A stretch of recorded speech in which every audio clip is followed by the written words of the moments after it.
former Walmart president and CEO, WSS Venture Holdings president, and KKR senior advisor, Bill Simon. Bill, it's good to see you this morning. Thanks so much for being here. No surprise that we saw a big decline in foot traffic because of this pandemic over the holidays, right? No surprise at all. I think everybody was expecting that. I think the magnitude of it was a little surprising. Inventories in stores looked like they were prepared for more, but I don't think it was a surprise. All right, so what happens now, Bill? I mean, we've got vaccines on the market soon. We are expecting that a majority of the public could get vaccinated by the middle of next year. Do you think brick and mortar is in trouble over the long term? Our habits are changing, Bill. I mean, during the pandemic, people started getting groceries delivered. They had not done that before. They may very well continue doing it, right? Well, we are in the midst of a retail transition. You know, they happen periodically. We went from Main Street to malls to big box, and now we're transitioning to digital or some form of digital. And it's been interesting to watch and be a part of. Clearly, the pandemic has accelerated that change. But I do think that there's a place, and there will be a place for physical retail.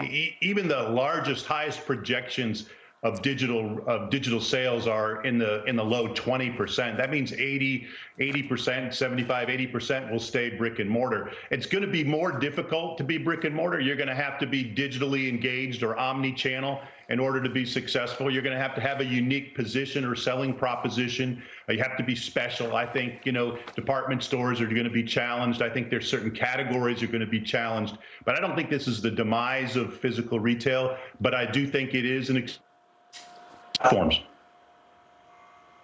So you think the one-stop shopping outlets like a Walmart, like a Target, like a Costco are going to be performing well, but challenges still remain? You said the department stores. Why wouldn't a department store be seen as a one-stop shopping? You say Walmart's a one-stop shopping and it'll be fine. Well, I think the food piece of the one-stop shopping is critical. So, we're still shop food with the weekly or biweekly frequency that drives traffic to a retailer. And while your point earlier was correct, there have been a lot more people having groceries delivered. It's still not a double-digit percentage of sales. So most people still are getting their food in a physical store. And if you have a one-stop shop with food and other things, I think you have a chance of being, successful. So Target, Costco, Walmart. Even Amazon now, with their engagement with Whole Foods, has recognized that they have to have a physical platform for food.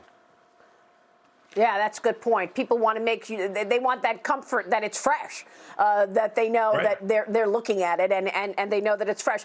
Bill, look, you're the president of WSS Ventures. I want to get your expertise on how you're investing, because you're in the venture business now and you have this incredible background from Walmart. You're able to identify where the growth stories are.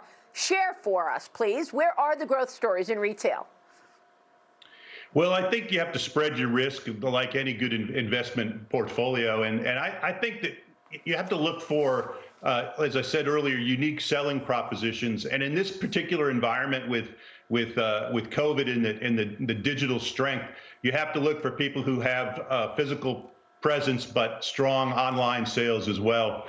And above all right now, cash and cash preservation is important. I think what's going to happen is that weak retailers, or retailers who were weak going into this, are going to have a very difficult time coming out of it. But retailers who were strong will survive through the end of this thing. And as you said, the vaccine is coming shortly. So those retailers who survive will be in an environment with less competition because many retailers won't survive. And so if you pick your investments carefully and look for retailers with a unique selling proposition and enough cash to get through to the other side, I think they're good investments right now. Do you have one example for us? Well, I probably wouldn't want to give that out right now. In that, I think some areas in fashion that are particularly good. Look for cash preservation. I think sporting goods, camping, hunting, fishing. You can look at the publicly available information for all this. Okay, that's good. I love those answers. You gave us some signals into where the growth stories are. Bill, it's great to have you this morning. We so appreciate your time. Thank you, Bill Simon. Thanks, Maria.